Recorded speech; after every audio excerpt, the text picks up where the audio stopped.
I'm more lib-left than the people that are consider themselves lib-left. Yeah, possibly. Yeah. I think a lot of people that consider themselves lib-left are very authoritarian left. Very. To a staggering degree, as a matter of fact. We didn't get to wax political at dinner tonight, so we're going to take it out on you guys. Tonight is, of course.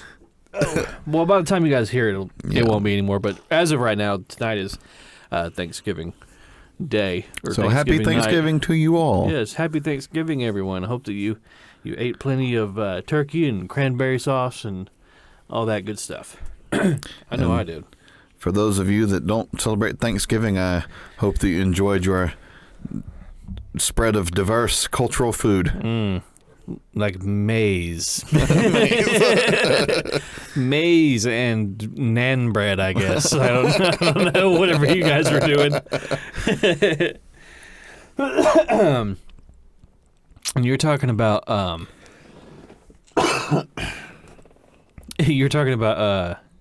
you said bottom right wins again. It reminded me of, did you see that video? I think it was like the first year that Donald Trump got elected, where this guy was in a vape store and he was trying to buy like a bottle of vape juice, and the kid behind the counter was having a full-blown meltdown, screeching his head off like at this guy because the customer, he had like a MAGA hat on or a Trump shirt or something like that. I mean, this kid, he looks like he's just like this ginger kid with like this neck beard, and like he looks like a Redditor, and he sounds like a Redditor. Yeah. And like the only defense that he had for his like position was to like just rattle off a bunch of buzzwords. Yeah, that's usually how it goes. Yeah, and he's going back and forth with the guy. He's screeching at him or whatever, and the customer's standing there, and there's like off to the side, there's like this black guy standing there he's just trying to buy something and leave. Yeah. And it's just such an awkward interaction. This guy he's like having like a toddler meltdown. Like, come on, like, dude, you're a grown man. Like, what are you doing? But at one point, he tells the guy, he was like, if you just sell me that bottle of liquid that I want, he's like, I'll get out of here, and I won't send this video to your boss and get you fired. Yeah. And the guy was like, fine. He's like, what do you want? And he starts ringing him up, and the customer goes, God bless America, capitalism wins again. Kid, at that point, he's like, he did. He was like, ah! Like he literally just starts screeching. Look, here's an audio clip of it. Just shut up, fuck off. Fuck off. Do my bidding. Fuck off! Fuck off! It's one of the most pitiful things I've ever seen a human being do. Yeah, there's one part where he goes, "Fuck you, do my bidding." It's so funny. It's so funny because I remember when I used the whole. I guess it's more or less like a pretty good sample size of, I guess, what American politics are or whatever. Yeah. But I remember the store that I used to go into, like the two guys that ran the store, like they'd open carried. Yeah. I was like, oh, my people. Yeah. I belong here. They're selling me nicotine and they have guns on their hips. Yeah. Yeah, I of course, I don't have a problem with anybody open carrying. I think that everybody should concealed carry, to be entirely honest, just for like, if something did happen, like say somebody walked into whichever place you're in, whatever that place happens to be, and they plan on attacking innocent people. If they see that you have a gun on your hip, they're going to go for you first. Or they might reconsider. But well, in also the event that they would realize that you have the power to stop them. Right. They might just shoot you in the back of the head, and a gun's not going to help you if somebody gets to jump on you. Right. So, Well, I think it really depends. So I think a lot of like the like mass shooting stuff, it always happens in an area where there's a bunch of soft targets. Yeah, that's true. Right? So They're it's not like, going to like military bases. yeah, or they're police not like stations. going to a gun range. No, no. Like nobody's going to a gun range Yeah. to commit a mass murder. Yeah, where people are like firing off like A12s Right. and shit. Like, because they're going to turn that person to Swiss cheese. Yeah, it's like that would be the best thing that ever happened to them. Right. But I mean, like, I don't know. I understand the position of it would be best to conceal carry, but I also understand the position of open carry I do too. Yeah, because open carry, you are presenting a hard target. true. And if there's enough people open carrying, Yeah, then you present a lot of hard targets. like if somebody like walked into like a gas station and they were going to like. They thought they were going to go in there and start shooting people. Then they walked in, and every single person in that gas station had a visible gun on their hip. No. They would just turn around and leave. Yeah, they would leave. Yeah. There was a another shooter's manifesto was released. The Louisville guy? No, was it Louisville? I thought it was a guy in Ohio. I know they released the one in Louisville. He said in his manifesto that he wanted to get That's Louisville guy. gun control, whatever going on. The guy that went in the bank? Yeah, Yeah, that's he said, Louisville. because in his manifesto he said that he could get a conversation on gun control started if he went and killed what he called high class white people. So white people were targeted. Yeah. Same as Audrey Hales, the Tranifesto. No. She targeted white people as well, and somehow managed to kill one black man in the middle of it all. Not very progressive of you. No, not well. It was diverse. It was diverse. So, but like the thing is, like, okay, those people wouldn't have died to gun violence Had you not had done what you not gone and shot them. Right. So It's like you understand that the whole point of being able to bear arms is to kill people like you. yeah, Like, Yeah, like, exactly. That's the whole point here. Yeah. It's like because morons like you think that it's a good idea to shoot people in order to take guns away. yeah, to further your political To further agenda. your political agenda. That's It's- called being a terrorist. Right. Yeah, It's like so people buy guns so that they can kill people like you. like you. On the off chance that I'm somewhere where somebody decides they just want to start popping rounds off at innocent people. Right. Well, it's like who was that guy that was in the mall that shot that dude from like 70 yards away, got into a gunfight with him. No, he didn't even get into a gunfight with the guy. The guy that went into the mall and was shooting people, he was like some little skinny piece of shit kid, and he had like this like tactical like vest on that his FBI handlers Probably no gave him. plates. Yeah, I don't think he had any plates. He just had like the vest on. He's like all those extra layers of like molly webbing will help out. Yeah. He went in there with a rifle, and I don't know if he actually shot and killed anybody. But the kid that was in the mall, he was with his girlfriend or something, and he's just like some baby-faced teenage kid or whatever who was carrying his pistol. He opened fire on the mass shooter from, like you said, it was like 70 yards away. Yeah. I think he fired at him 9 times and hit him 8 times. That's wild. He poked holes all in that motherfucker. And I think he did it with like it's like a G2. I think Yeah. he shot him with, Yeah.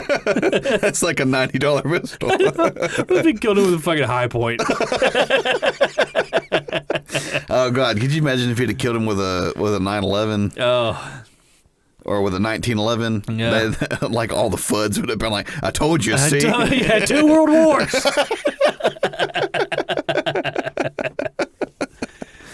Oh, man. God, I won't ever forget like when the whole what was it? When like Modern Warfare came out and like that's when everybody kind of started learning about guns. Yeah. And everybody's like, "Oh no, you wouldn't get a Desert Eagle." Yeah, you have any fucking You're idea like- what that is? It's like That's it's a fucking hand It's cannon. a 50 Like- caliber pistol round. I remember I was talking to somebody about that, and all they knew was that I guess they had read somewhere that it fires a 50 caliber round, But they were thinking in their head, it fires like a BMG cartridge. And I was like, no. I was like, 50 cal is the size of the round. Right. I was like, it's That's not the size of the charge, you idiot. Not firing. This was fucking like 8-inch long fucking. It was like, dude, the magazine would be this wide. Like, how would you hold it? The tip of the round is like sticking out of the barrel.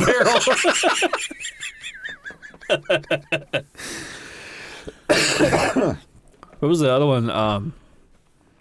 The Smith & Wesson 500 was another one. There was a while there where gun manufacturers were like, let's just make the biggest like fuck off gun like we could possibly make.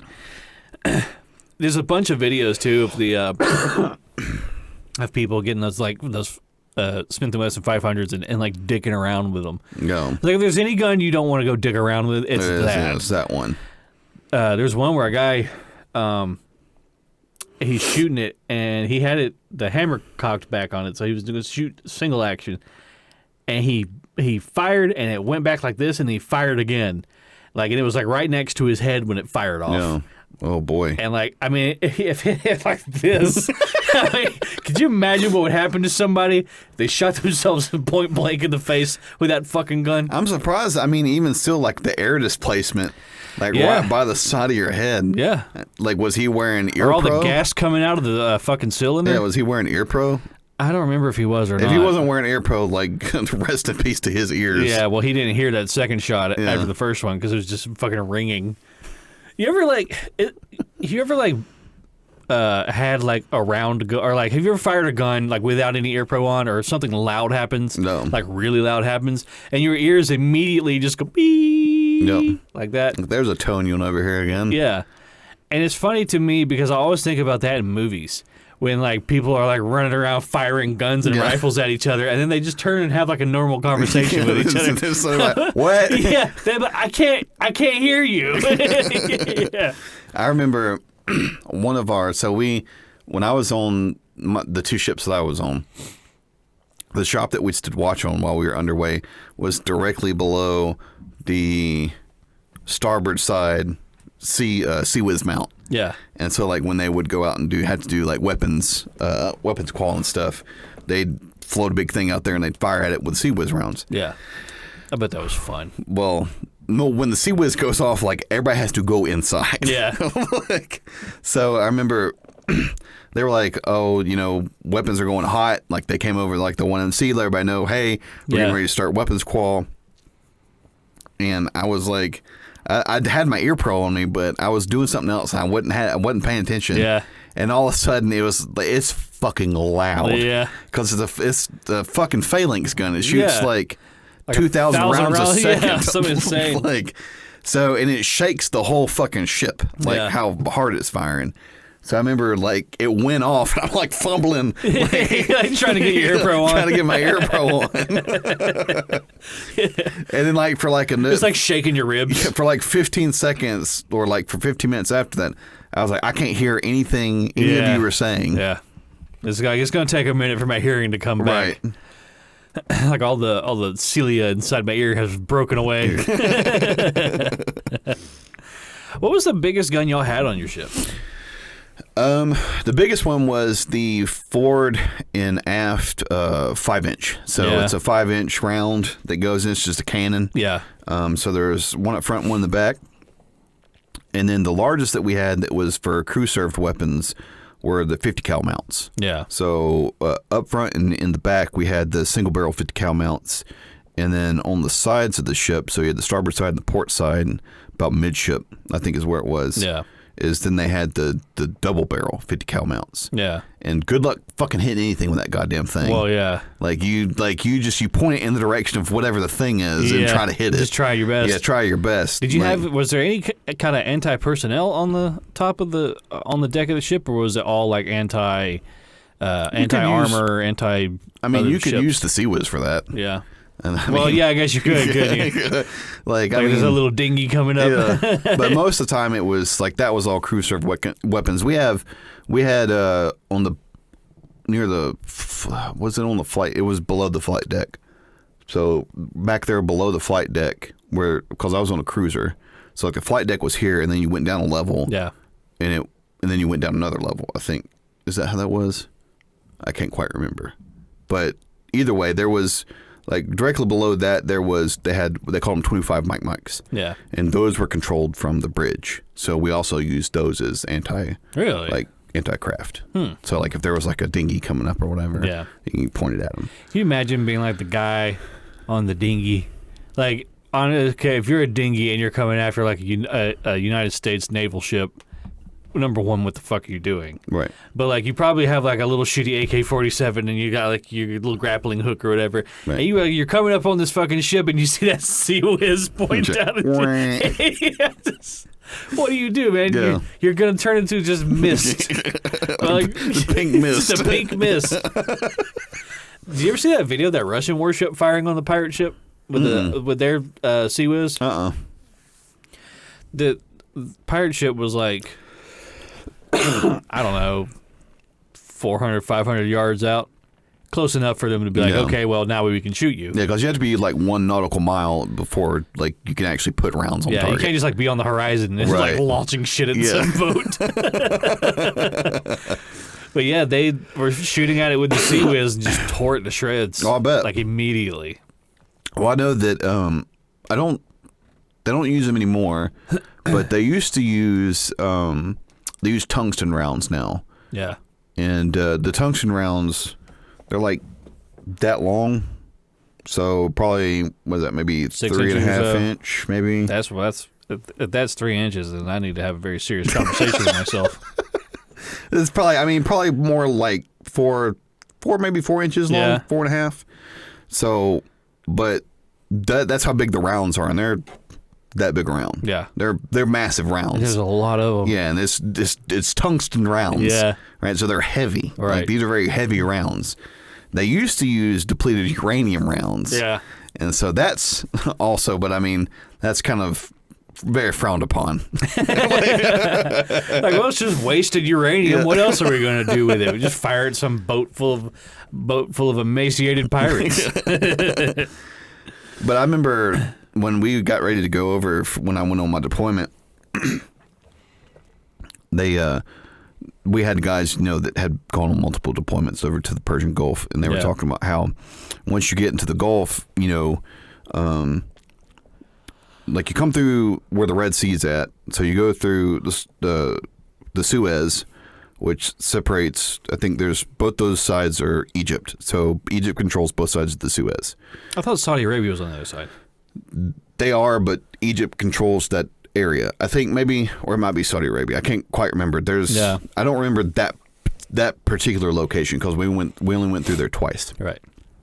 But you come down through there, and then on one side of Egypt kind of runs along down through there, and then you get like towards like Eritrea and like Somalia and everything. The further down you go on the African side. But when you come down through there and then you come out, you get into the Red Sea, and then you go through the Straits of Hormuz. Is that where that's at? Yeah, the Straits of Hormuz, or that might be. I can't. There's two different straits over there. So there's one where you come out of the Red Sea where you're rounding the peninsula right there where Saudi Arabia is at, and then on the other side is another strait that you have to go through, and that one usually has people on the edge because Iran is right on the other side over there. So you've got like Afghanistan and Iran over there, and so at that time those were two big ones. Iraq, I think, is up north. Yeah. Right. So they're up like at the northern part of the Gulf. And then as you come around, Oman sits like on the bottom portion of that peninsula right there. Mm-hmm. And then you come around, and then it's kind of hard to explain. So you come around, you come around where Oman is at, and then it's Saudi Arabia, and then there's a little piece that sticks out, and that's Bahrain. Yeah. And then there's another piece over here that sticks out, and that's the UAE, which is the United Arab Emirates. Yeah. And so, like, from the guys that were on the ship before that they had gone on deployments that went over there, they said once you get over in there, Iran will run. They do a lot of drug smuggling over there. Really? So they'll take like these little cigarette boats and they'll just run them right in front of the ship. Really? And so like the whole like those like once we got into the Med, and then once we got into the Suez, like we had armed watches at all times. Really? Like you had a 50 cal watch and you had a 240 Bravo watch, which those were the ones that were up on the bridge wings. So, and those ones where you could actually put it on something. Like when I did my crew serve weapons cert, like the 50 cal is like, oh, everybody wants to shoot the 50 cal, right? Because that's like the big one. But the 240 was the one, like I could stick it on a can this size, and put 200 rounds in it. Yeah, like that's how accurate it is. I think we fired one of those at the machine gun place. Yeah, I mean you can. Or was that an M60? I don't remember. It might have been an M60. The 240 I think was the one. The 240 started. I want to say that those were the ones that the gunners used in Nam. I think that's when they first started using those. That might be incorrect, or that might be a version of the 240. So we used the 240 Bravo. Yeah, was the kind that was on the Gettysburg one. Yeah, the first ship that I was on, and then that one. So we always had two bridge wing watch standers, and then so you would rotate through those armed watches. Yeah, right. So everybody would stand the armed watch. Yeah. So did y'all ever have? I remember one time you told me that y'all got buzzed by a MiG. Yeah. So I also think that happened while we were. That happened while I was doing food service attendant. I wasn't awake when it happened, but there was a Russian MiG that was very, very close. To the ship, like right on top of us. Essentially, it's just a dick measuring contest the entire time you're over there. Yeah. So I'm trying to get you to do something fucking stupid. So so you can start an international incident. So we can start an international incident.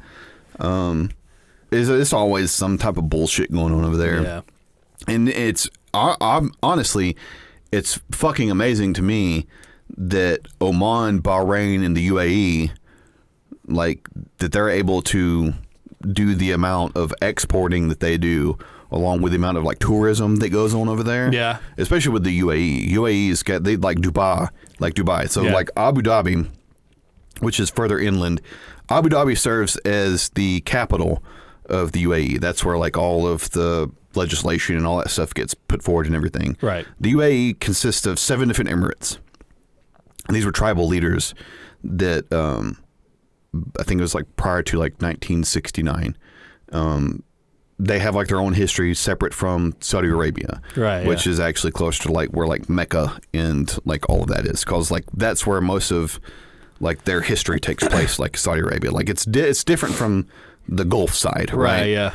So I don't remember all of them. I remember Saudi Arabia, and I remember not Saudi Arabia, Abu Dhabi, and Dubai. So Dubai serves as like, that's the one that everybody knows, right? Mm-hmm. That's the one that has like the Burj Khalifa and the massive mall and like the Dubai hotel. It's just a monument to wealth. Right, exactly. Yeah. It's like very like decadent and a lot of that stuff. It's where they have gold bar ATMs. Right. Yeah. So when we would come in, we would actually port in Abu Dhabi. So we would come in, we would put the ship in port in Abu Dhabi, and then you could take a bus. It was like an hour bus ride to get over to Dubai, which is where they had like the water parks and like all this different kind of stuff.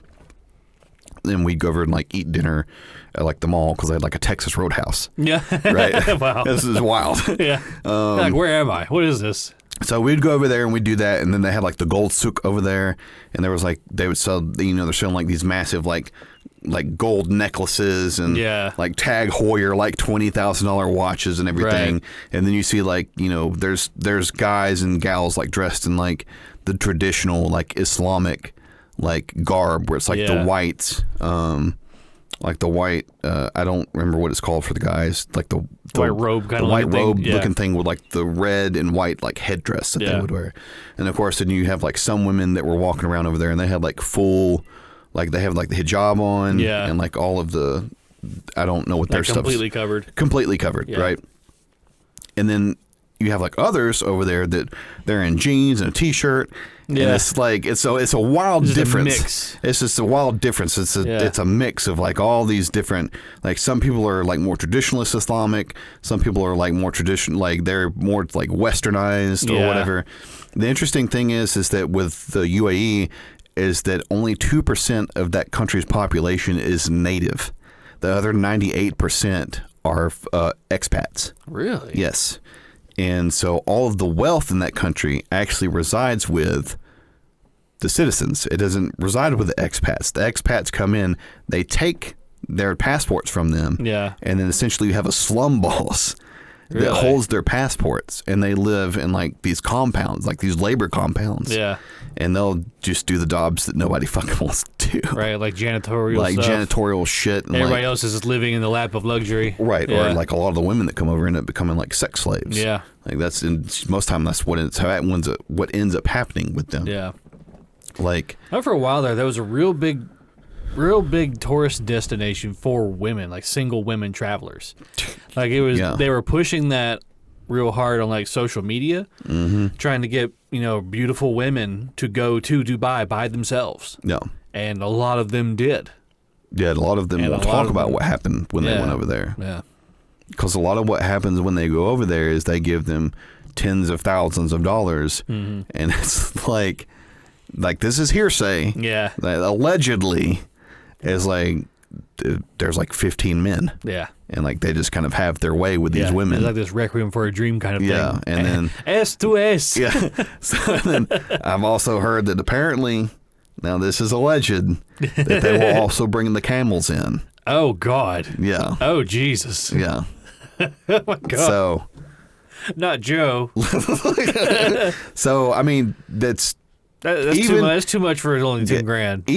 Even though like they are more westernized, than like the other ones, like the women that live over there do not have the same amount of freedom. Well, of course not. As like Western countries, right? Yeah. They don't do that. Yeah. That's not something that they do. Like we're gonna do all the fun stuff. You can stay dressed in your little like a pool umbrella kind of thing going on there. Like I remember one time we had like gone out, and over there, like you have to go, like when you go out to eat, like they don't serve alcohol at the restaurants. They don't do that. Like you have to go to like a bar to get like something to drink. So we had gone out.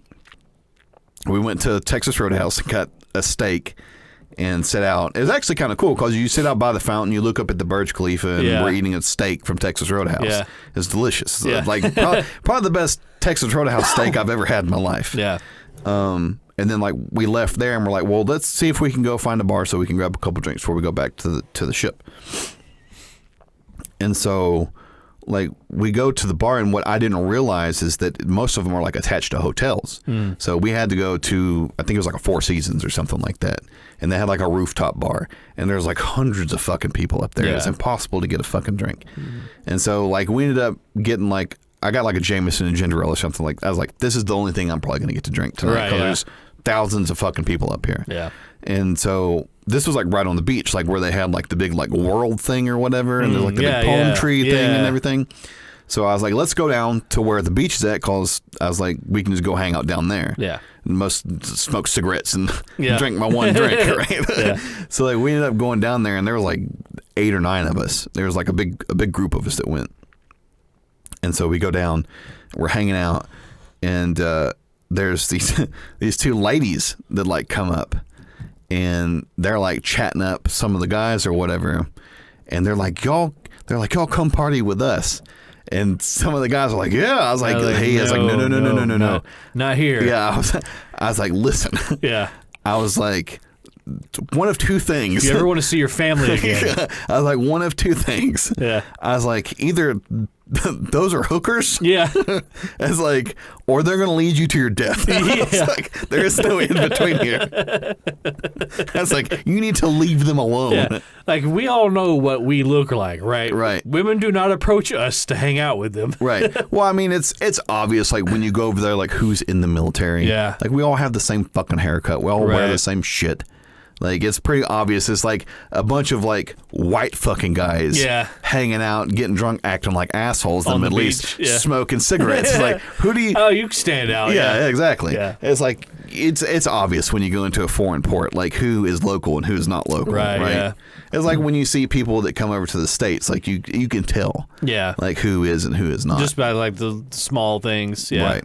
But anyway, so the interesting thing about Dubai, sorry, I got off topic there. So the interesting thing about Dubai is that when those were first, when they were first created, when the UAE was first created, Dubai actually would not stand down their military. So the other 6 Emirates had combined forces. Yeah. And so Abu Dhabi, there are other ones other than Abu Dhabi and Dubai, they're very poor. Like, they don't have a whole lot of money. And so Abu Dhabi tries to kind of disperse, and they try to like kind of take care of the other Emirates. Yeah. So they provide a lot of like the military and everything. Like, they'll put bases and stuff. Yeah. Well, when the Emirates were first like formed, Dubai would not stand down their military. So they had like a 30,000 person military. Yeah. And they're like, no, absolutely not, because they said that Abu Dhabi wanted all the power. Like, we're not going to give you all the power. This is not going to happen. Right. Yeah. And so what the sheik at the time did was that he said, okay, he said, I'll be the president. He said, but the ruling family in Dubai will hold seats of power in the finance ministry or whatever, and then also with foreign affairs. And then they also held the position of prime minister and vice president. Wow. And that's how they kind of roped them in. And then in the Dubai, I think in the late 90s, they stood down their military. Yeah. And they fully integrated in with the remainder. But they held out for a long time. They held out for a long time. It was like 20-something years. Jeez Louise. So during that time period, it was very turbulent as to whether or not it was actually going to happen. It was going to happen, right? And then after that, it became a deal. Right. But I mean, there's still, even after that time, like once 9/11 happened, the UAE was like, we'll let U.S., you can come over and use our base. Yeah. And sort of like the deal is that the U.S. would provide a lot of protection to the UAE because it's such a small country. Same with Bahrain. Right. Is like that's a major deterrent for the other countries in the region. To not fuck with them. Yeah. Right? Because, they have a little bit of oil, but most of their stuff is tourist. Like, right, they rely a lot on tourism for like people to come over and spend their money. So they can't be having other countries fucking with them. Fucking with that. That's our bread and butter. Right. Yeah. Like, we don't eat unless people come here. Right. And just hang out. Yeah, there's a, I think a lot of people don't really realize just how much of a presence the U.S. military has in the world. Mm. Like, we are everywhere. Just about. Just about. Like, and almost, it's funny enough, almost everywhere we are, they don't want us there. Because I think in recent years it's gotten quite bad. But they have a lot of trouble with like soldiers on base acting like assholes, like going into town and like raping people and killing them. Yeah, like it's like ask anybody from Okinawa, Japan, with how they feel about it. Yeah, they had a real bad problem with that with the Marines over there. Yeah, they're fucking Marines. I don't know. Well, yeah, that was never going to work out. No. And then I think South Korea has had issues with it before, too. I think there was one... You mean like the guy recently that went to North Korea? Oh, and he fucking defected to North Korea. And Korea sent him back? Yeah. North Korea sent him back? You know why they sent him back? Because he wouldn't quit complaining about how they weren't diverse enough. It was something like that. I'm surprised they didn't kill him. I know, right? How did he not get killed? No. It's like that fucking Lord Miles guy. To a lesser degree, he goes and he hangs out with the Taliban, and he's from fucking England. No. He's as white as you or I, and he'll just go to like Afghanistan and fuck with the Taliban and hang out with them and then leave. Like what are you doing? How has he not gotten himself on a watch list? Yeah, or like it got his head chopped off or some shit like that. But yeah, I think there was a real big incident that happened in South Korea, I believe it was, where like a bunch of servicemen went into town and like raped a lot of women, It was a huge thing. And then, like, the South Korean government worked with the United States government to cover it up so that they could maintain I don't doubt it. over there. But those people are constantly protesting our presence over there. I mean, and kind of rightfully so. Yeah. You know?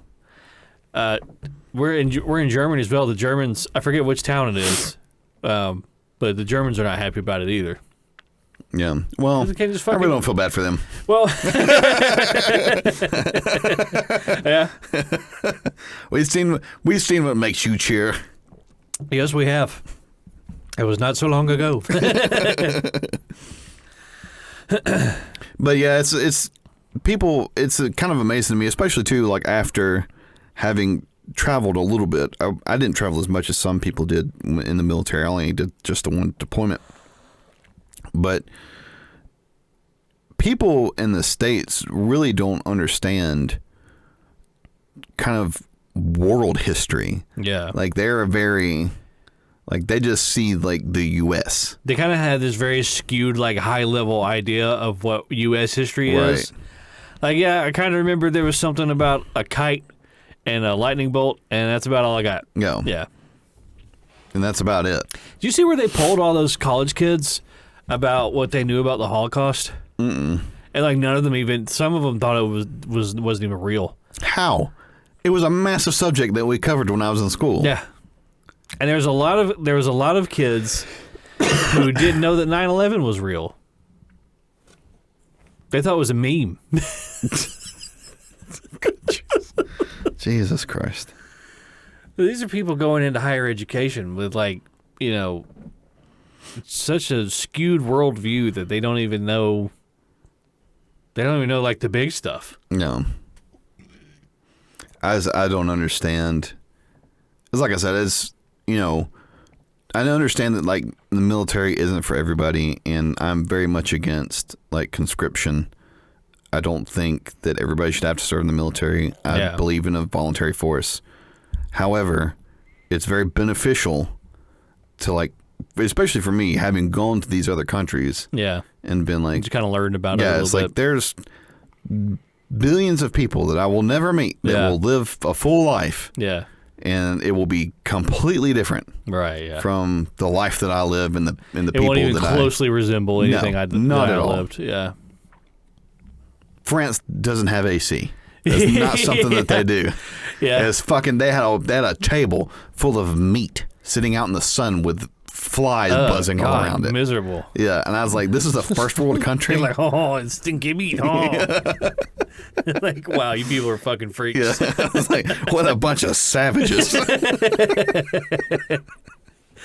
I think they don't do, I don't think they do AC in South Korea either. A lot of people don't do it at all. Yeah. I know that in most European countries, it's not really something that they do. Yeah. A lot of it too is like a lot of those older buildings are like very difficult to retrofit with an air conditioning system. It's like you're not going to run an AC system through a town in Italy that's been there for 3,000 years. 3,000 years, yeah.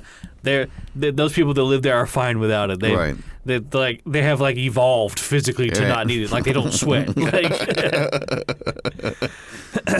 They all pant like dogs when they get hot. I think Korea also is the one that there's I guess you'd call it a myth that if you sleep with a ceiling fan on, you'll die because it'll suck all the air out of the room while you're sleeping. Yeah, or something like that. What? Yeah, it's like a big thing over there. Like you just don't leave a fan on while you're sleeping. So you have no AC. Sounds miserable. And no moving air, just stale, hot, stagnant air. Under a blanket? I don't think so. Gross. That's the worst when you're trying to sleep and it's hot. Yeah. I can't do it. I did it for many years at Mom and Dad's house. Ugh, miserable. That's what I was telling Autumn. I was like, when I was growing up with BB and Pop, I was like, we didn't really have AC. I mean, we had it downstairs. Yeah. I was like, but, we didn't have it upstairs. We had it sometimes upstairs. We had it sometimes very upstairs. finicky. That one, I mean, they got it fixed and it like immediately broke. Yeah. Yeah. So, and I told her, and I was like, yeah, it's like, I'd have that box fan in the room. I was like, just open up both the windows. Yeah. Just try to pull the air through there. Yeah, get some kind of airflow. And sleep on top of your bed. Yeah. On top of the sheets. Oh, I wouldn't even put the sheets on. Yeah. Just straight mattress. Oh, gross. Like a no pillow. You're just like sweating into the mattress. You just wake up in the morning, you're like, peel off of it.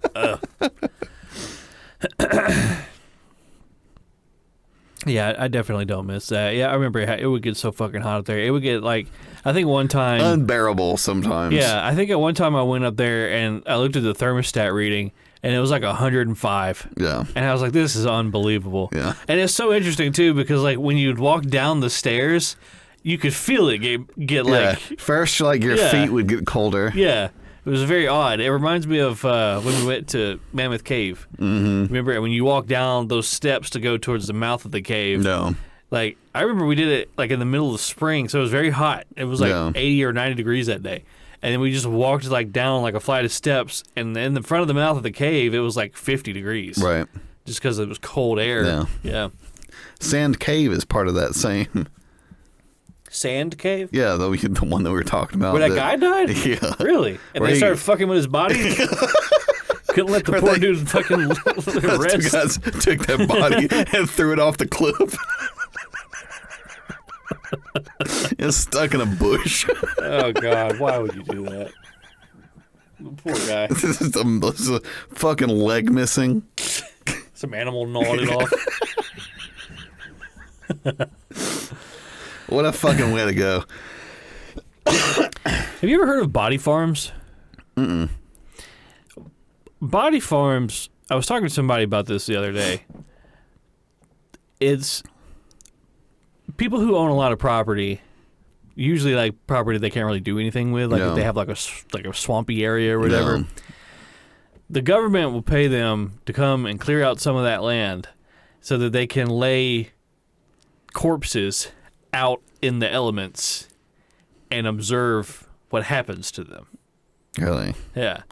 So Sounds they're like a like, good way to get yourself a haunting. right? Yeah. So like they'll have guys that'll come out there and like. Where do they get these corpses from? It's a good question. I don't know. Just like inner city, like, Here's another one. like gang crime. Like. But there was a the person I was talking to about was telling me that like there was these two kids that were doing like urban exploring or whatever. Yeah. And they stumbled out into this dude's property, and it was like 70 or 80 dead bodies, like all evenly spaced, and just rotting out in the open. And they like freaked out. I bet they did. Obviously, Yeah. because they probably thought they stumbled across some kind of cult Like shit. some type of fucking serial killer. Yeah. But they called the police, and the police were like, wait, what address was it? And they're like, it's this such and such address. They're like, oh, yeah, that's fine. That's just, Yeah, that's, like, whoa. that's where we keep those. I bet that would be very disturbing if you like came across that. I Yeah, want to know no where they're kidding. getting these bodies from. Like, how is it that there's like these many unclaimed bodies? Yeah, it can't be. It can't be all like organ donors, right? Like, Yeah, what's that Louis C.K. bit where he's like, they write like a big fat F. oh yeah, on, it's like imagine grandma's like tit. your grandma's body got donated to science of somebody's science project and they failed. They write a big F on her tit and throw her down a chute.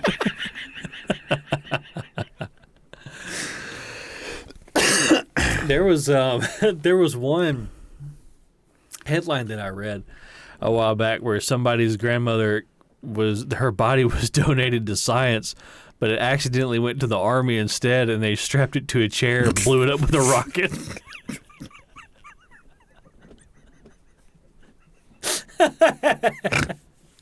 Yeah, so it's like maybe grandma will help people find a cure. And it's just some dude firing a fucking bazooka at a dead grandma in a chair. It's a fucking no. It went straight to Boeing. What do you think? To Boeing. Lockheed's out here buying all these dead bodies. Blowing up grandmas. This shit's fucking wild, man. I mean, it makes sense, though, that they would study that, right? Because, like, if they found a body, they would be able to determine, like, okay, how long has it been out here? What has it been exposed to or whatever? Right. Well, I'm sure it probably helps with, like, solving like murder cases and that kind of stuff. Yeah, the forensic side of it or whatever. Yeah. You know, there's something else I had learned the other day. There are people who get paid to come and clean up crime scenes. Like, obviously after investigation and everything has been done. But, like, that's another job, like, I wouldn't want that. Mm-mm. Like, just having to, like, Deal with that all the time. Go into some house and, like, clean up all the viscera that was left behind some insane person. Yeah. Somebody, like, killed their whole family, like, going to a nursery. There's just, like, blood everywhere. Yeah. I'd be like, I can't. I can't. Yeah, I quit. I'm sorry. Yeah. You imagine being, like, a felon and, like, it's the only way you can make money. Like, ugh. You gotta go home and just like eat dinner. Yeah. Eat your fucking eat your fucking spaghetti and meatballs. Go home and eat your fucking was it they used to have the TV dinners, what was it? You talking about Hungry Man? Yeah, I'll go home and eat your Hungry Man meal. They ever show you Round Meal? No. It was a big like basketball sized thing of like meatballs and mac and cheese. It was like literally like this big thing. Ugh. And like the instructions were like boil in bag, open and enjoy. And like there's like another little blurb on the package that said feeds 5 men or something like that. It's like from Russia. No, I think honestly what it was, I think it was like one of those fake products that people will make like and like goof, they'll like leave in stores. But it's so funny. It's so funny to look at it because it looks real, right? It looks like some kind of insane shit that would actually. Yeah, here it is. Yeah. Round it's meal. Just a big basketball size beef. Fresh. Oh man. Well, anyway, do you want to go ahead and do Super Cringe Thursday? Yeah, I was trying to get my timer back going. I've only got 8% battery. Hopefully that doesn't die and we lose track of how much time we got. What is it, like 40 minutes left? Yeah, something like that.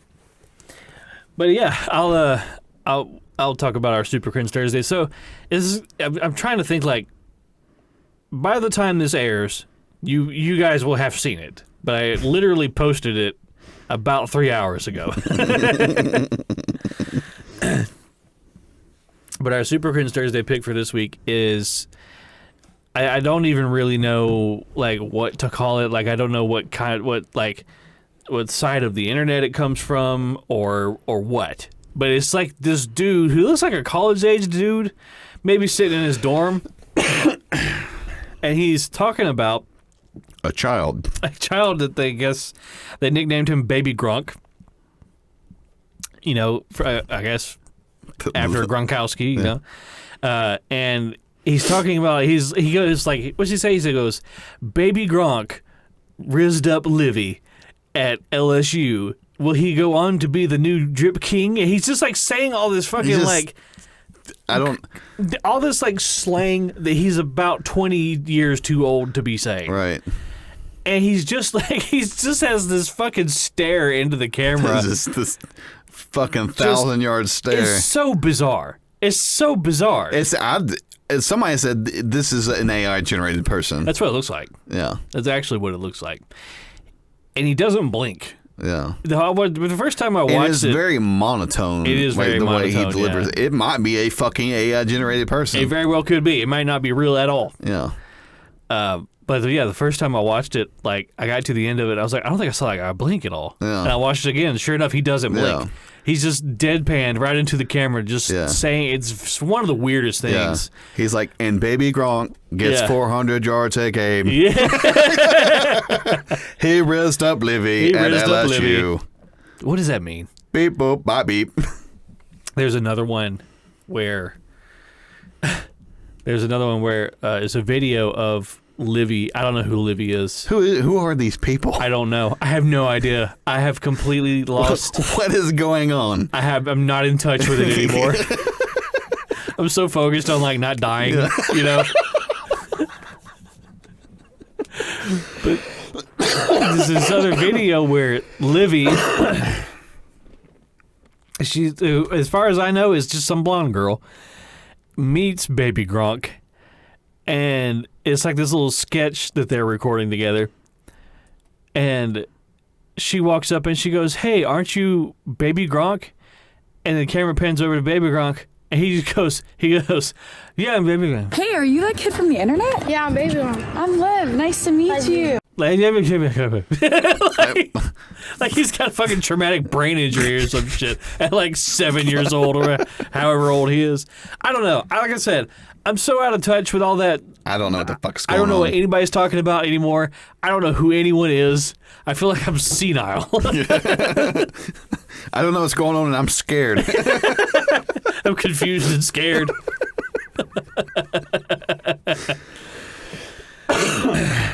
Yeah, I mean, I was watching the Thanksgiving Day parade this morning. I didn't recognize a single artist that they had I don't know performing. any of these fucking people. I didn't know any of them. I've never even heard of them. Who are these fucking people? Well, I take that back. Cher performed. God, I told Allison to say they'd wheel her out in a fucking crypt. She's 77. Because we were watching her and we were like, she's not moving a whole lot, and she's really auto-tuned. Like they auto-tuned the mess out of her. Yeah. And we googled it. She's 77 years old. So I don't think she's got a whole lot of Thanksgiving Day parades left in her. But yeah, I mean, like I just feel I don't know when it happened, because I felt like I had my finger on the pulse of like pop culture for like a good well into my 20s. Yeah. And then all of a sudden I just lost it. Everything just changed just like that. Yeah, it just like without me even seeing it happen. It's so, I mean, maybe it's just like our generation, like the quote unquote like millennials. There's like a hard stop. Yeah. Like once like the Gen Z kids. It was like really out of nowhere. Because what, like millennials like from like 1980 until like 1995? Is that what they consider? I think it's up to 95, but I don't know if it's all the way back to 1980, because I think someone born in 1980 is still technically Gen X. Are they? I think so. Yeah. Because I'm about to say, I mean, that's a very large cohort of people. I don't think anybody born in 1980 has much in common with somebody born in 1995. No, not at all. Someone born in 1980 was 8 years old when what the fuck was that music video? The one with all the aerobics people. You know what I'm talking about? It's like 80 aerobics like people. Oh, Gene. It wasn't a Gene Simmons thing. Or Gene Simmons' kiss. Whatever that fuck. What was that guy's name? Richard Simmons. It wasn't Richard Simmons. It was something else. It's like Sweating to the Oldies or something like that. Is that what his deal was? Let's see. So millennials. Oh, okay. Maybe that's not right, because it says anyone born between 1901 and 2025. Whoa. So I don't think that's right. Man, Baby Rock was risen up Lily, see?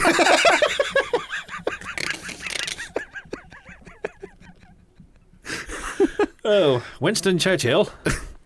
It says between 1981 and 1996. So you were right, yeah.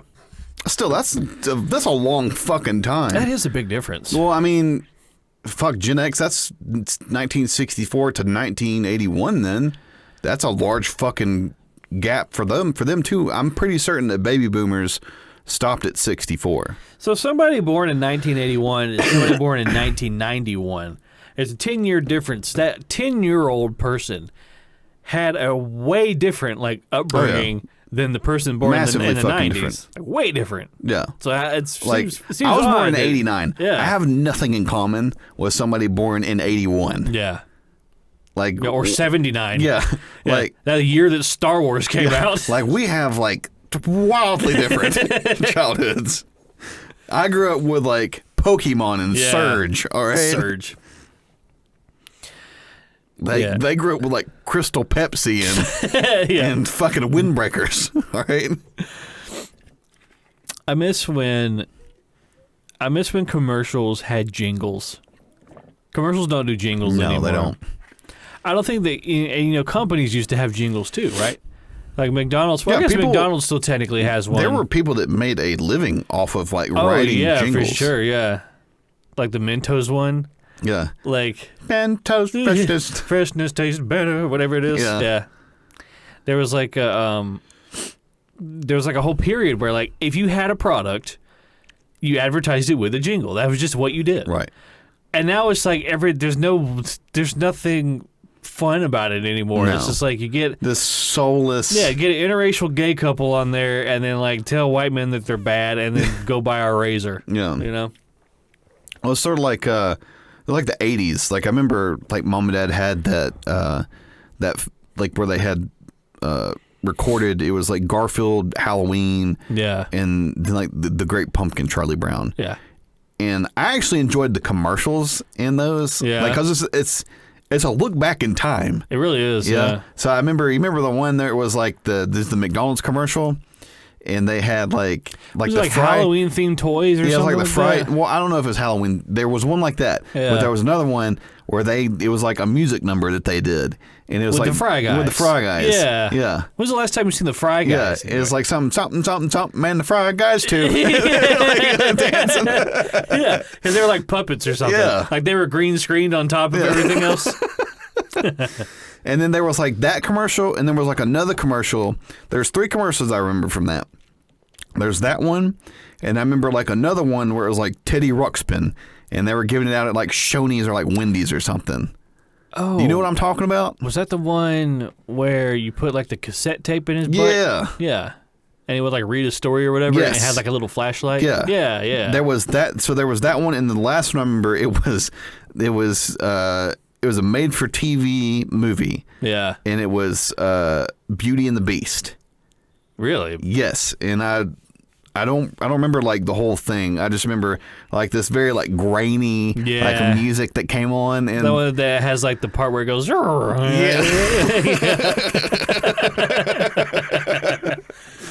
I always loved that. Like, that's such a nostalgic thing for me. Like, just old shitty VHS, like that's deteriorated. But it's kind of wild. So like I remember watching those, and then like you go and you watch like 90s and like early 2000s commercials, Yeah. and it is way Yeah. way different. All those years of cocaine just like finally took their fried toll, their fucking brains.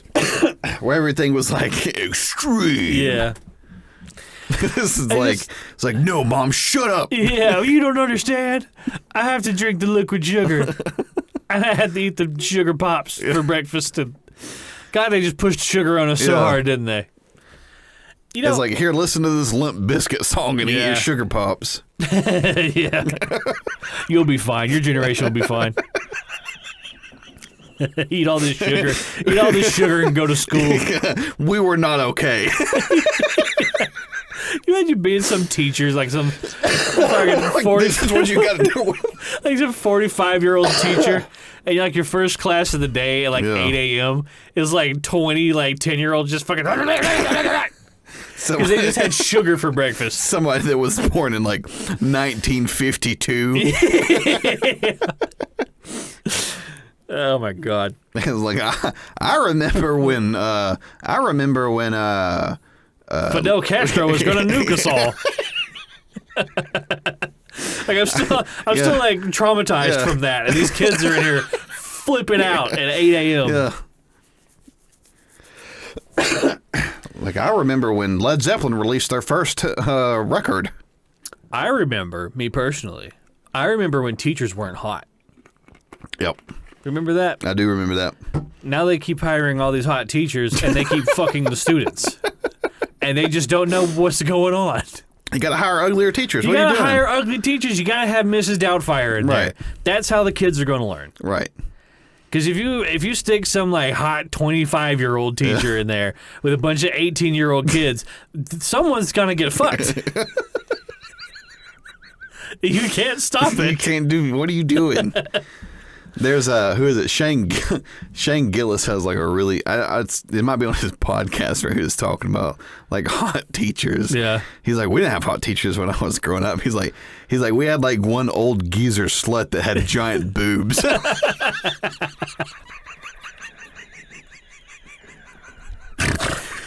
It's true. It was true though. It was very true. I remember like when I was in, I want to say it was 5th grade. My English teacher, she was a, she wasn't an old woman, but she was probably late 30s when I had her. And I remember I had a big crush on her, huge crush on her. I didn't know what I was feeling, or there was something I wanted to do. Yeah. I didn't know what it was. No. I just wanted to go hump her leg or something like that. I had no idea. But that was the only instance of being attracted to a teacher that I ever had throughout my entire academic career. Now you see it all the time. Every time you turn around, there's some story of an inappropriate relationship between the teacher and the students, or some teacher got outed for having a fucking OnlyFans, or posted racy photos on their Instagram or something like that. I couldn't imagine being I mean, I don't know. Maybe they were just massive sluts too. Yeah. It was just there wasn't the internet. They didn't have the avenue to do it. Yeah, they didn't have the avenue to do it. Maybe they were going to BDSM clubs, wearing a latex suit. That reminds me. I saw this thing the other day where this Danish reporter, she went to go and do a story on this underground sex club, or whatever, and she went in there. That sounds very European. It was, of course it is, She went there and she interviewed one guy for 5 minutes, and then she just started getting banged. Really? She just totally was I'm just going to be a part of this. Yeah. And one of the comments in the video said, 3 seconds in the cumgen and she folded.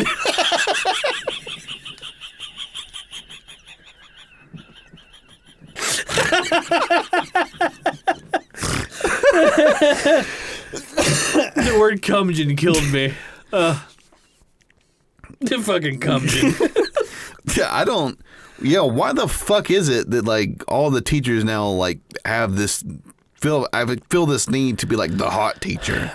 The fuck is going on? I don't know. I it really, maybe I just wasn't paying attention when I was a kid, but I feel like all my teachers were old women and or men, of course, that I obviously wasn't attracted to, but they definitely keep hiring younger teachers.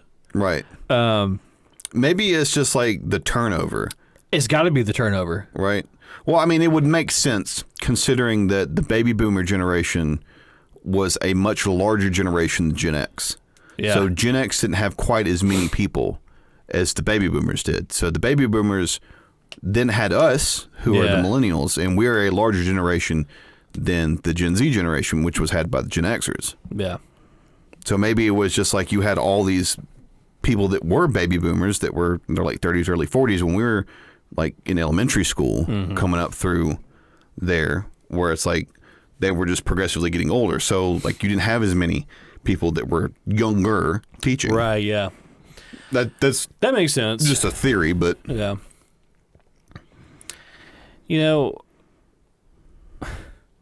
I feel like young men these days just really have it stacked against them with the amount of smut that is just readily available. Well, and how easily accessible. And how are you going to tell a young man that that is literally the only thing he is thinking about? Yeah, you know how I know is procreating. You know how I know that's the only thing he's thinking about? I was that because person. I was that person. I was that person. I was a fucking animal. I couldn't help it. It was just my biology. I couldn't help it. Whatever the fuck is going on in your brain, you are mentally retarded. Yeah. Yeah, absolutely. From the time that you were 11. Yeah, it happens early. It was I don't know how fucking long until you get a woman that tames you. I mean, I don't. It's I'll let you know if it ever stops. I have no idea. Yeah, I mean, how are you going to tell some 17-year-old kid who cannot stop thinking about it. No. And then his hot teacher one day wants to lay it on him. No. How is he going to say, "Be gone, wench"? He's not. Right. It's just not going to happen. Right. It's like the best you can do is just do your best to not let him be in that situation. Right. Like, I don't know. Like, fuck, I mean, maybe military schools are the way to go. Yeah, he's not going to. He'll get fucked by life enough that he won't be worried about it anymore. And of course, I mean, it's also happening the other direction too. You have male teachers having sex with female students. Yeah, and the crazy thing is, like, that is way more disgusting. Yeah. Than the reverse. It is. But, well, I mean, it's disgusting either way. It is. It's disgusting, degenerate behavior. Let's not kid ourselves, though. The male on female inappropriateness is more gross. It's more gross. Yeah, to me, it's more gross. But, I mean, you know, you can't blame the student in either situation because the teacher has the position of authority. Yeah, and like I said, it comes down to when you're in high school, you're fucking retarded. Yeah. I mean, you are in a position of authority, so if anything happens between the two of you, it's your fault. It's your fault. It's your fault. Yeah. Right. It's like your frontal cortex. You were just like, I'm sorry, he was just so hot sitting there with his book bag on. Yeah.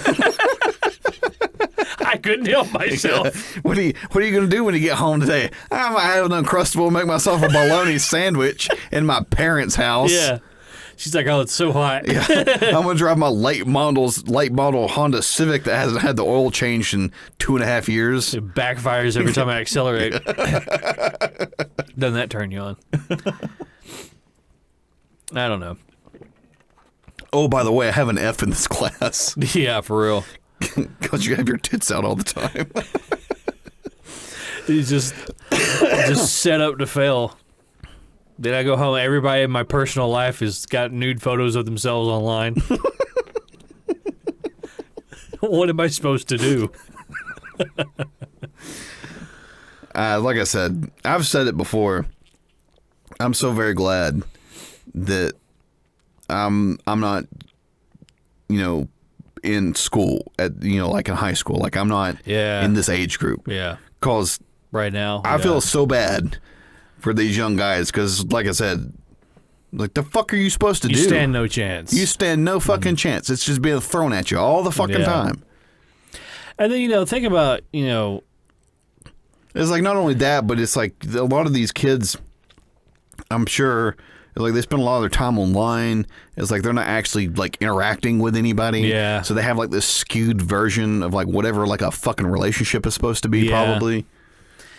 And then you have the kids that, there's going to be kids that can't get girlfriends and that can't get laid. And that's just that. What do you think they're going to turn to? That's how that is.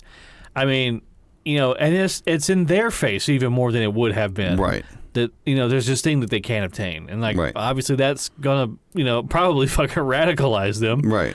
To some degree. You remember, think about this. It used to be, maybe not so much when we were in high school, but when we were, in, elementary school or whatever, when you left school, it didn't come home with you. No. You went home. Home was a whole separate thing that happened because nowadays you go home from wherever you are and everything's connected to you through this nightmare rectangle that you keep in your pocket. And, it's all there constantly. Right. It used to be you didn't have anything that would anchor you to all that horrible shit, all that traumatizing bullshit that you just went through the entire day. Right. Now it's like it's constantly with you.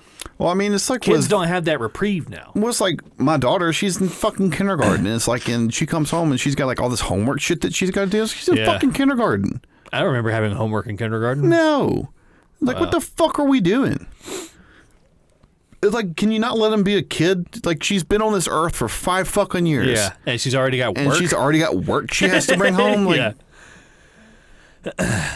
I don't know, man. I feel like kids should have a space where they can be kids and just do kid things and not ask them what their fucking pronouns are. Well, yeah, I mean that it's like, what are your pronouns? Now take all this fucking homework home. Yeah, you little shit. Yeah, and if it freaks you out, we're just gonna stuff you full of drugs.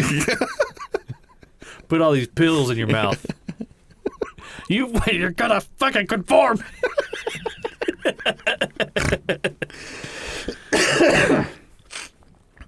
I don't know. It's Well, I mean, in that too. I mean, from what I understand, there's a lot of people that are kind of done with it, and I think a lot of people are like kind of pulling their kids out of. Yeah. Well, I mean, everything's a pendulum swing. Yeah. Which is scary. Yeah. Because it's going to go way too far one direction. It's getting ready to go way too far the other direction. It's like, who was it? There was, I think, was it the Netherlands or somebody? They just elected that guy. That was like very far right. He's like, I'm going to get rid of all these immigrants. You're all leaving. You're all leaving. Yeah. Goodbye. Goodbye. Auf Wiedersehen.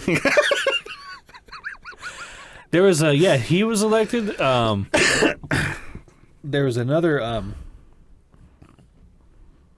not Malay in Argentina, but there was another election over in Europe where a far right, they call far right. Right. Anything, right of center is far right. Yeah. Anything right of left.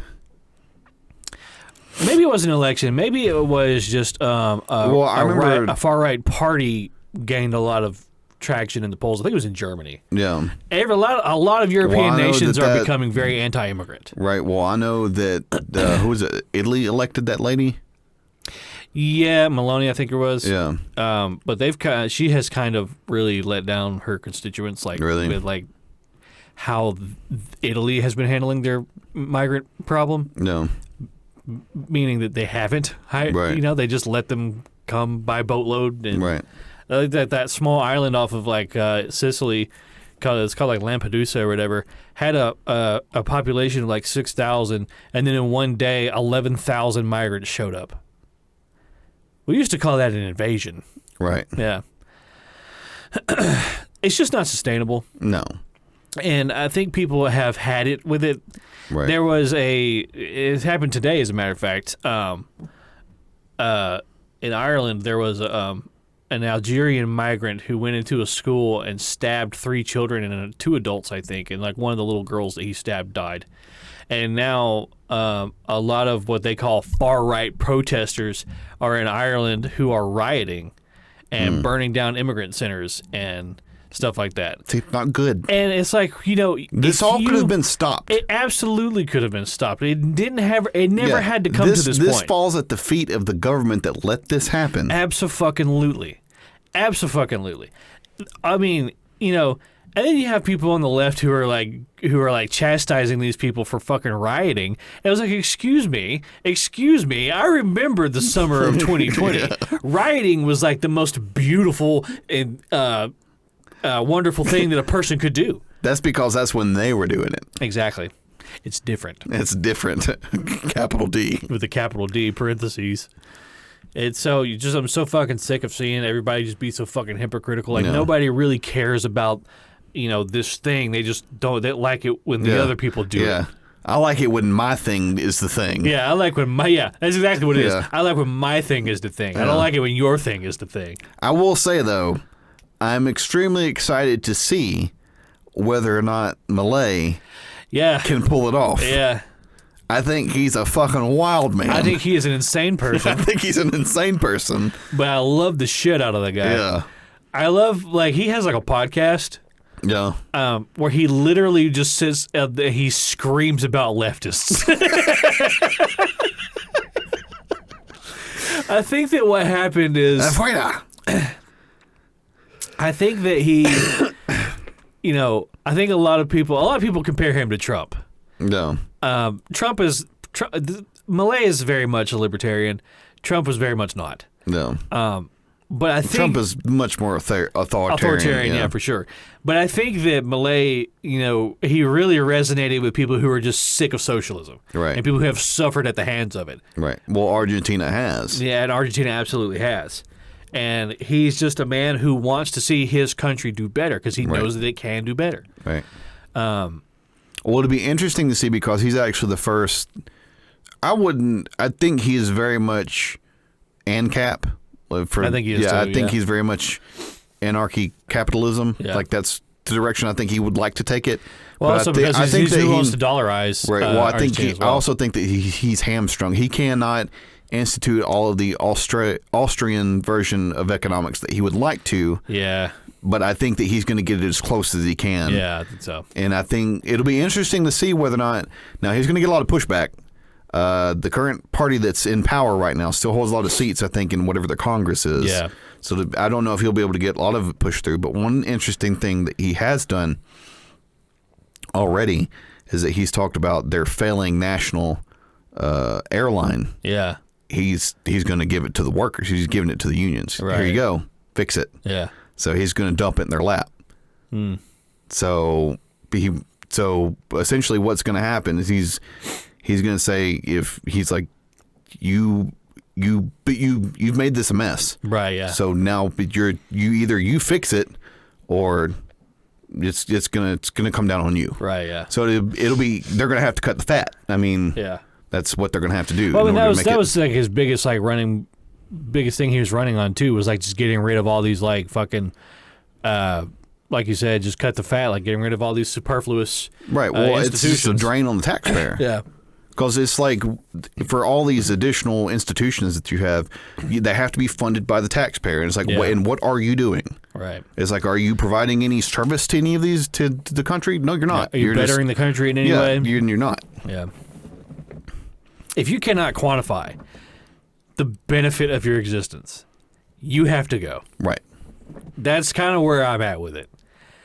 Because, well, that's an interesting thing to say, too, especially talking about Milei, because he believes in an open border policy, right. which a lot of libertarians do, shockingly. No. But I think that's because libertarians, like a classic libertarian... They want a free flow of economy. They don't want there to be any restriction on like the ability for private institutions in order for them to be able to perform business functions. I get that, but at the same time, there's a little tiny nationalist in me. Right. He sits right here on my shoulder, and all he wants is the border to be closed. Right. That's all he wants. Right.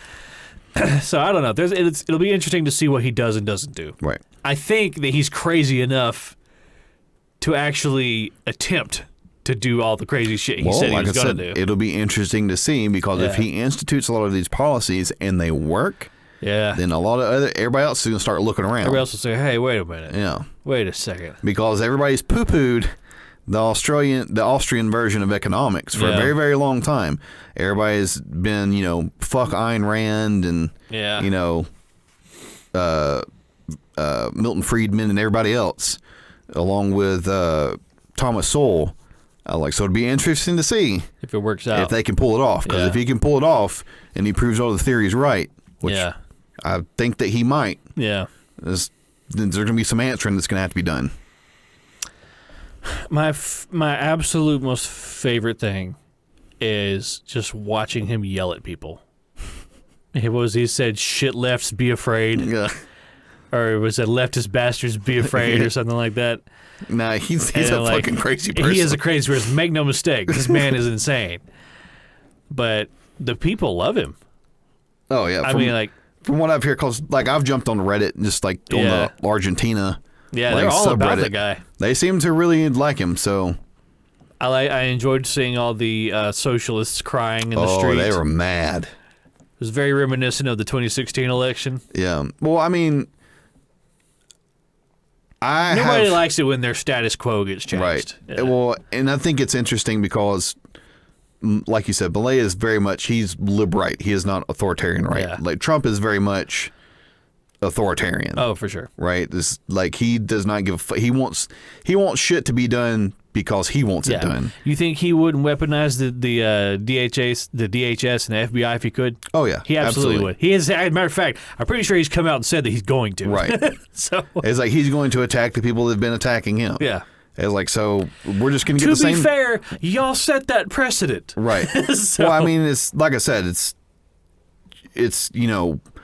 everybody always bitches and moans and complains. Like, well, yeah, it's like if you continue to give these institutions more and more power, it's like eventually it's going to be turned on you. It's like, what the fuck do you think is going to happen?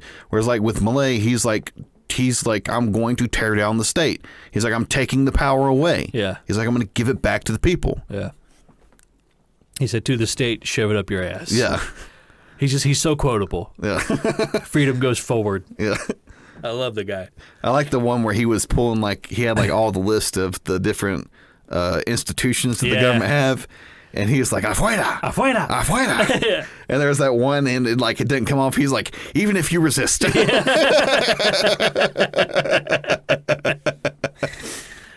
Oh, man. You know, he is him and, you know, even Trump to some degree are a result of a pendulum swing. Oh, yeah, absolutely.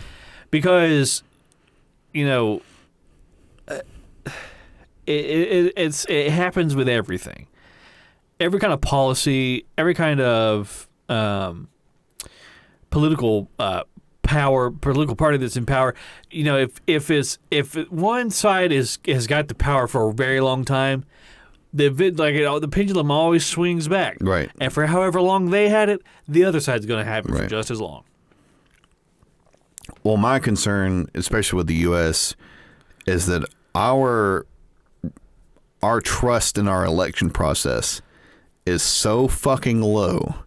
I don't it is really have a lot of faith in it myself. It is very fucking concerning. Yeah. Because when people go, I don't fucking trust that election wasn't rigged. Yeah. It's like, what do you think they're going to do? Yeah. They're going to turn to violence. I think going forward, every presidential election is going to have that kind of a pall over it. Like they're going to have to get it figured out. Yeah. They're just going to get it figured out. Yeah. They're going to have to be like, hey, we're going to send out. Mm-hmm. Everybody's going to get one. Yeah. Everybody's going to get a pamphlet, and you have to fill it out. And then we're going to send you an ID. You get one. You're going to get an ID, and then you have to go to a polling place. Yeah. We will send buses to pick you up. Yeah. So that you can go to the polling place. I don't understand why you don't have to show an ID to vote anyway. I feel like every time I go, I get asked for an ID. I have to show my driver's license. So I don't know what that's about. I think that it's very interesting that Argentina counted 25 million votes in a day. And it took Arizona 1 week to count 2.5. No. So something's a little fishy there. No. You know? I think it's interesting seeing them run all those ballots through the machine several times in a row. Right. I've seen the footage. Right. It happened. Well, I mean, also, too, you had the Twitter files, and it came out that the FBI was working with large tech companies to censor people. To directly interfere with the election. To directly interfere with the election. It's like, what do you want people to think? Yeah. It's like you've been exposed. Yeah. It's like, and now you're mad that you got exposed? Yeah. Look, because you got fucking caught? You're arresting people and blowing people up in their homes because of it? Right. I don't know what they thought was going to fucking happen. Yeah. It's just, like I said, it's concerning because either way, it's like you have a group of people that go, this is never going to change. Yeah. And we're always going to have the boot on our neck. It's like, and then they riot. Yeah. It's what the fucking Black Lives Matter people did. Yeah. They said nothing's ever going to fucking change. Yeah. We're going to riot. Yeah. It's like, so now you have all these fucking people in the red states. They go, the election's rigged. It is never going to fucking change. Yeah. And they are going to riot. And they are well armed and very, very emotional. It's like the whole like Dave Chappelle thing when he got upset was talking about the rioters on January 6th. It's the same shit. It's the same exact It's the same fucking thing. Same thing. Listen, I'm so fucking appalled by what both fucking sides did. Yeah. It's like, but more or less, I'm very fucking disappointed that the right did that whole fucking thing where they talked about like, I can't believe all these people are fucking rioting and all this shit. And like, and then you went to the fucking Capitol and you did what you fucking did. The exact same thing. You did the exact same fucking thing. Regardless of whether or not you just walked through the Capitol, it doesn't fucking matter. You should have never went in the first fucking place. I called it, man. I was like, when I was watching them, you know, the 2020 riots, and I was seeing like people, the way they were talking about it and everything, and I was like, I know that this election's coming up, and I was like, I'm telling you that if it doesn't go the way you want it to go, and you people start rioting, you lose all moral ground. Yeah. You have no argument anymore because you obviously don't care about the fact that it's a riot happening. You don't give a shit about that. No. You just don't like it when the other side's the one doing it. Right. When your side's doing it, then you like it. Right. Well, like I said, it's also concerning too because you have the federal government that continues to make like these large grasps at power. Yeah. It's like, so essentially what you're doing is you are driving states that do not agree with each other further and further away from one another. Yeah. Because you're essentially combining, you're saying the state has no control over anything anymore. Yeah. So it's like regardless of where anybody moves to try to get away from some of these policies, they can't anymore. It's like when the whole Roe v. Wade thing happened. Everybody like they overturned it. No. What they did is they sent it to the states and they made the states decide. Yeah. I think Ohio recently wrote it into their constitution. Yeah, that's what the state wanted to do. That was the result of Roe v. Wade being overturned. That was the result of Roe v. Wade being overturned. Yeah. So that state decided that, yes, it is legal. You can do it. That was really interesting to see people talking about that because it just was clear to me that they didn't understand what the overturn meant. Because everybody on Twitter was like, well, Ohio just wrote it into their constitution that abortion is illegal. And it was like, take that, people who overturned Roe v. Wade. And I was like, the only reason Ohio was able to do that was because Roe v. Wade got overturned. You fucking idiot. You dumbass. Like, maybe, okay, you know what? Yeah, go have as many abortions as you want. Please don't procreate. Right. Please don't make more of you. I don't fucking get it. I just don't understand how people can be that... Like, is it just that they just get their talking points? They're like, okay. Got them. I know what to parrot. I downloaded my my political compass today. What it is people just read headlines. Yeah. That's all they do is people only ever read headlines. Here's a little homework for you people out there. Everybody listening. The next 3 or 4 articles that you come across, read the headline and then read the article. And it's going to suck and you're not going to want to do it. Yeah. But read the article and let me know if it has anything to do with the headline or if it's even close to meaning what the headline said. Right. 9 times out of 10, the answer is going to be no. No. Also, I love the way that they spin things. Like, CNN got dogged relentlessly for calling the 2020 riots mostly peaceful protests, fiery but mostly peaceful protests. No. Just the way that they fucking spin things, it's like it really tells me how much contempt journalists hold. Oh yeah, for the American people. Oh yeah, like you've got like the two coasts, and they just fucking hate. Yeah. Everyone in the middle of the country. Everything in the middle can fucking die. Yeah. Like, if you are not within 50 miles of the coastline, they fucking hate you. They think you are the biggest piece of shit, fucking idiots. Yeah. Just the fucking contempt. Yeah. It's unreal. And they even hate the people in the large cities in the middle. Yeah. It's like the people from like the New York, like coastal elite, like they can't fucking stand the people in Chicago. They think they're fucking morons. Yeah. You dumbass. You uneducated fucking people. I don't know, man. I just feel like the only way any of this will ever get better is if we can the internet goes away. Absolutely, yeah.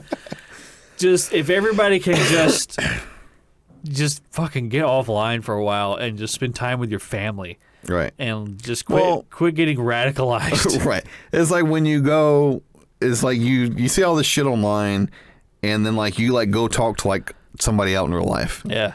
They're not talking about it. They're like what are you talking about? What the fuck are you talking about? Yeah. I have to go get my prescription. Yeah, it's like I have a prostate exam later today. Yeah. I'm not worried about this shit. All right. I'm not worried about who said what. Yeah. It's like I got a 3:30 appointment at the Cumgen. I don't I don't have time for this. 3 seconds in the Cumgen and she folded. You think that maybe that lady like she knew what she's getting ready to do? Oh yeah, like when she got that assignment. Yeah, she's like, oh boy. In. Yeah, she's like, I'm gonna go get porked.